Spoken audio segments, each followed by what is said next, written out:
नमस्कार, मैं हूं संजय शर्मा। आप देख रहे हैं 4PM न्यूज नेटवर्क। दोस्तों, फिल्म जगत का सबसे बड़ा सम्मान दादा साहब फाल्के अवार्ड है। 1969 में इस अवार्ड की शुरुआत भारत सरकार के द्वारा की गई। यह अवार्ड कायदे से उन कलाकारों को दिया जाना चाहिए जिन्होंने अपनी कला से फिल्म की विधा को नए आयाम दिए हो। सिर्फ पॉपुलर एक्टर ही नहीं, बल्कि कैमरे के पीछे का निर्देशक, कैमरामैन भी इस अवार्ड से नवाजे जा चुके हैं। दादा साहब फाल्के अवार्ड केवल हिंदी फिल्मों में योगदान के लिए नहीं दिया जाता, हमारे देश की अलग अलग भाषाओं के महान कलाकारों को भी ये अवार्ड मिला है। यूँ कह लीजिए कि ये पुरस्कार फिल्मों का भारत रत्न है, इससे बड़ा कुछ नहीं। और इस साल के लिए ये अवार्ड मिथुन चक्रवर्ती को दिया जाएगा, ऐसा मोदी सरकार ने ऐलान किया है। 2 मिनट के लिए मिथुन चक्रवर्ती का फिल्मों में क्या योगदान रहा, ये मैं आपको दिखाता हूँ। इन्हें इनकी पहली ही बंगाली फिल्म मिर्ग्या के लिए एक्टिंग का राष्ट्रीय पुरस्कार मिला। इसके बाद ताहे देर कथा नाम की एक और बंगाली फिल्म के लिए फिर से राष्ट्रीय पुरस्कार मिला। और 1996 में आखिरी और तीसरी बार सपोर्टिंग एक्टर का राष्ट्रीय पुरस्कार स्वामी विवेकानंद के लिए दिया गया।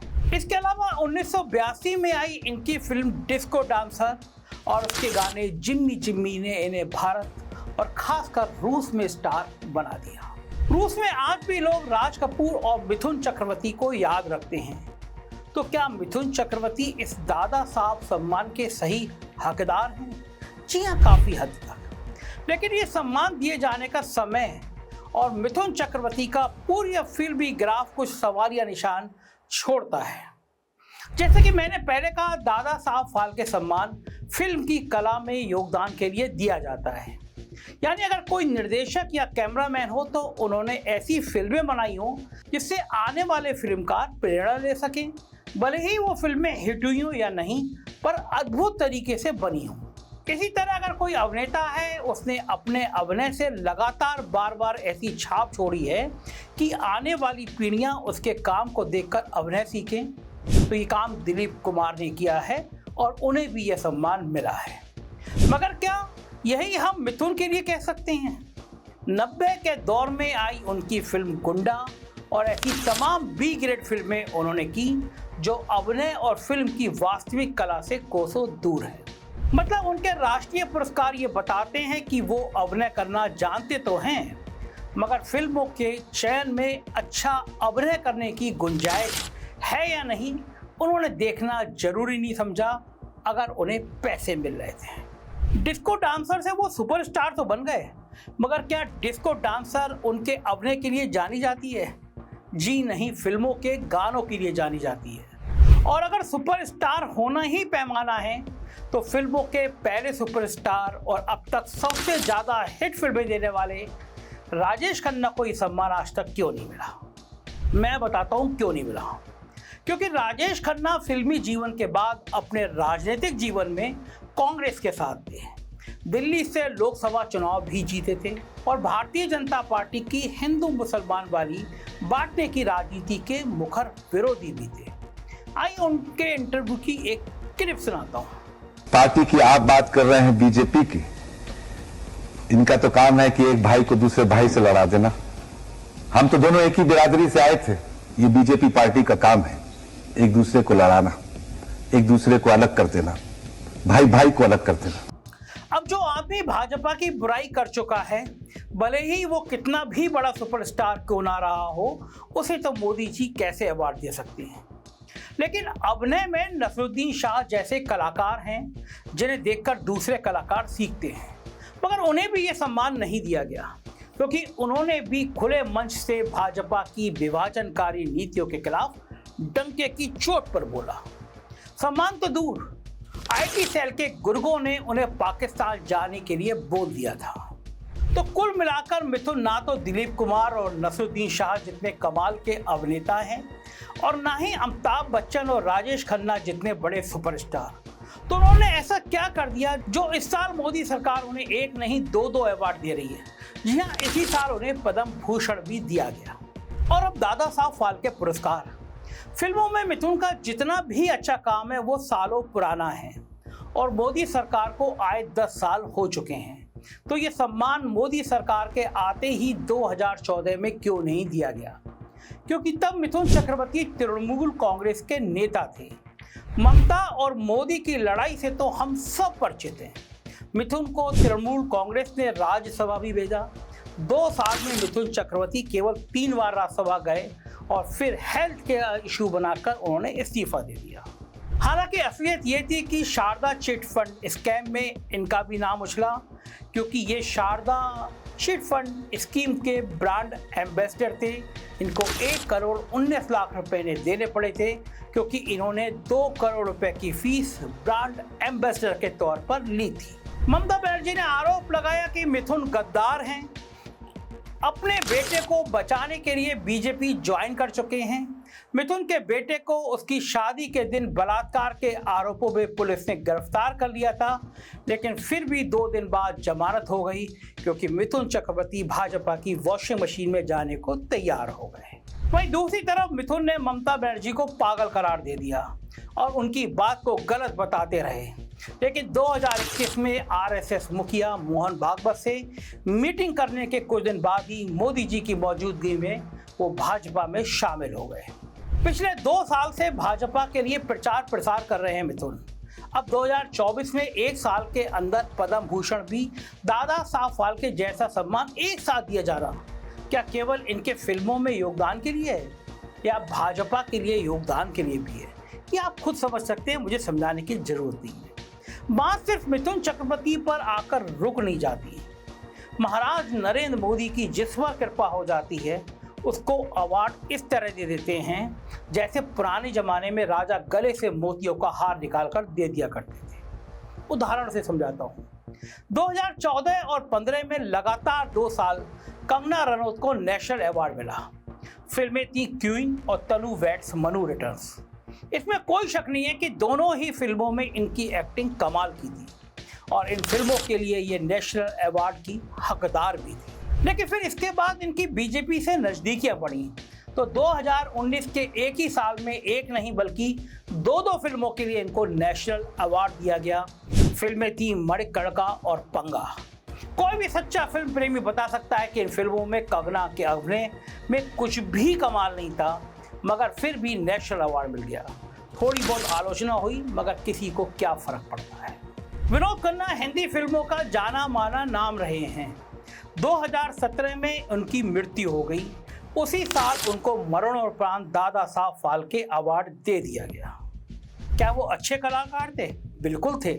मुझे भी बहुत पसंद थे, ओशो के बड़े भक्त थे, पॉपुलर भी थे। मगर आप खुद सोचिए, क्या वो इतने महान कलाकार थे कि अमिताभ बच्चन से भी पहले उनको ये सम्मान दिया गया? बच्चन जी को अगले साल ये अवार्ड मिला। आप कह सकते हैं कि जो बेचारा जा चुका उसे तो छोड़ दीजिए, भगवान विनोद खन्ना की आत्मा को शांति दे। मेरे लिए उनके मन में बहुत सम्मान है। मगर कोई अवार्ड आदमी के जीते जी किए हुए योगदान के लिए दिया जाता है, ना कि उसके जाने के बाद भावुक होकर। और विनोद जी का फिल्मों से ज़्यादा बड़ा योगदान ये रहा कि वो भारतीय जनता पार्टी के एक्टिव नेता थे। गुरदासपुर सीट से 4 बार भाजपा के सांसद रहे थे। वाजपेयी जी की सरकार में मंत्री भी रहे थे। मोदी सरकार मनमानी अवार्ड बांटने का काम सिर्फ फिल्मों तक सीमित नहीं रखती, राजनीतिक समीकरण बिठाने के लिए हर जगह इस्तेमाल करती है।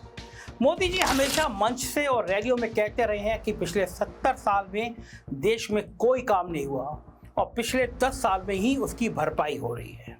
इनके भक्त उस लेवल तक चले जाते हैं कि हमें असली आज़ादी ही 2014 में मोदी जी के आने के बाद मिली है।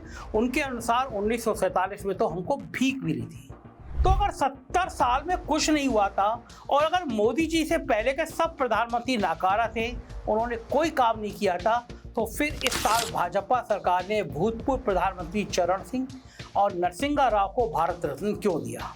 क्योंकि अवार्ड के नाम पर राजनीतिक समीकरण बिठाना था।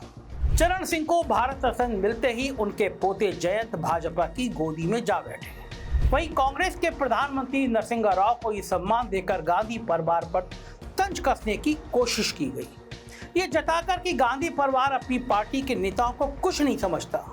चरण सिंह 1979 में प्रधानमंत्री थे। और 1987 में स्वर्ग सिधार गए। नरसिंहा राव 90 के दशक में पीएम थे और 2004 में उनकी मृत्यु हो गई। अगर मोदी को सच में इनका सम्मान करना था तो 2014 में 10 साल तक इंतजार क्यों किया? असल में ना विचार था ना इंतजार था, बस 2024 के चुनाव में राजनीतिक समीकरण बिठा रहा था। 2019 के बाद से भारत रत्न सम्मान किसी को नहीं दिया गया। 2019 भी चुनावों का साल था और फिर 5 साल बाद 2024 में एकदम 5 लोगों को यह सम्मान दे दिया गया। ये भी चुनावों का साल था। अगर मंशा सच में किसी व्यक्ति के देश के प्रति योगदान को सराहने की होती तो इस तरह भारत रत्न का इस्तेमाल सिर्फ चुनावी साल में नहीं होता, बल्कि हर साल ये सम्मान किसी को दिया जाता। और जब राजनीति साधने के लिए विपक्ष के नेताओं को भारत रत्न दे सकते हैं तो फिर भला अपने नेताओं को देने में मोदी जी क्यों पीछे रहेंगे? अटल बिहारी वाजपेयी, आडवाणी, नानाजी देशमुख को भारत रत्न दिया जा चुका है। यहाँ कुछ भाजपा समर्थक सवाल उठा सकते हैं कि कांग्रेस ने भी अपने राज में ऐसा किया है, अपने चहेतों को पुरस्कार बांटे हैं। इस तरह का कुतर्क भाजपा और उसके नेता कई बार देते हैं। इनसे कोई भी सवाल किया जाए तो कह देते हैं कांग्रेस ने भी तो ये किया था। अरे भाई, कांग्रेस से लोग नाराज हुए तभी तो आपको सत्ता में बिठाया, क्योंकि आपने वादा किया था कि हम कुछ अलग करके दिखाएंगे।